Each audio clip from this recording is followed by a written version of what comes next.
notice in the fourth quarter there that Al was getting pretty rowdy in there. How did that feel for you guys to have that energy? Yeah, I think it's amazing when everyone gets super into the game, stands up, and you can hear the kids screaming, and obviously our fans are really engaged with Marquette basketball as a whole, and so to see them show out today was really fun. And then you guys, from the first quarter to the second, you guys kind of really upped your scoring there. What was working for you guys? What kind of changed there? Yeah, I think just knowing that this was going to be such a defensive-heavy game, that our offense was going to come at some point, and I think you saw us leading our offense was starting with our defense. So I think just really taking pride in what our defense was looking like, and that's, I think, how we were able to get a lot of our transition buckets. Rose got out, got a couple, and, that's what she does. So just taking pride in what we do.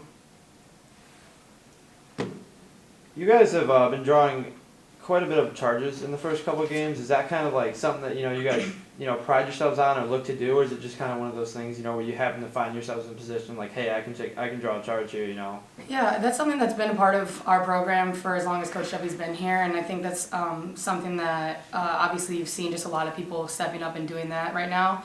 It's been something that we've emphasized just a little bit more in our timeouts and in our huddles. We have kind of just a gauge on where we're at with loose balls and charges. So that's definitely something we chart every single day, and obviously we're seeing it translate into the game right now, and it's been led by Rose and Liza a lot. So it's nice to see some of the other players stepping up and doing that too. Liza had a couple really clutch buckets down the stretch there. What could you kind of say about, she had a great game, but what could you kind of say about, those last couple minutes, or last 5 or so minutes that she had down the stretch there? Yeah, I think just putting her in position where she's going to be successful, that mid-range game for her is like a layup.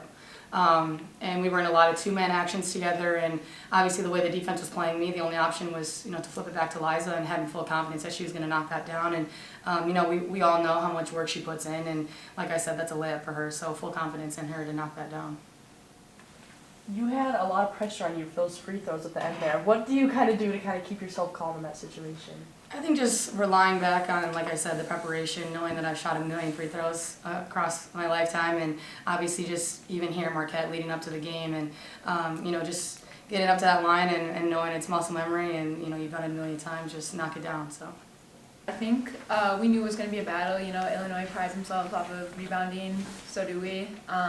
They have a great starting 5 and then a great 6-man as well, so they return to everyone, have that established chemistry. So yeah, we knew it was going to be tough, but we did know that if we kind of locked down defensively and executed offensively, that we could pull away with the W. Yeah, and then you scored 22 points today. How did that feel for you? It was good, yeah. I think that we have a team where it's going to shift. I don't think there's going to be the main go-to person necessarily. I think that Marquette hasn't really seen what Franny Hattinger can do, and I'm very excited for when she steps up with her confidence a little bit and starts hitting her shots. And then Rosie is on a roll right now with her shooting, same with Kenzie. So yeah, it felt good to score, but I'm very team oriented, and I'm just excited for, I think, our next game, IUPUI, so turn the page on that.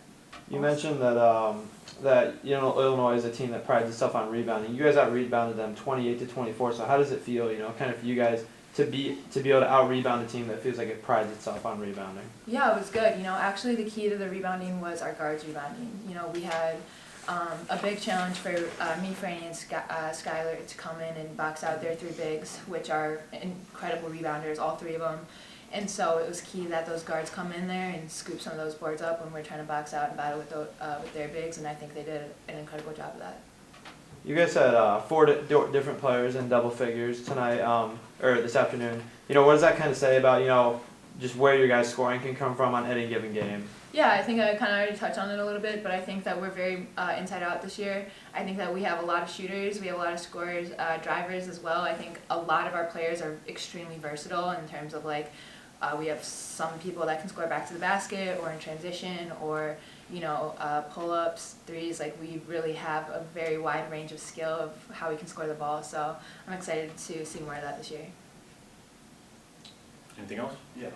Liza, can you elaborate more on your pre-established chemistry with Hattie and how Friday and how that kind of shows on court? Oh, yeah. It's been a while since we played together, but I think the biggest thing is with Franny is just her versatility. So, you know, I can play 4, or she can play 4, I can play 5, she can play 5. It doesn't really matter because she can score facing out or she can score back to the basket. So just being able to have that freedom takes away some of the rigidness, I guess, about the offense, and it helps us to be more flexible and free-flowing a little bit since we don't need people in specific positions to be successful.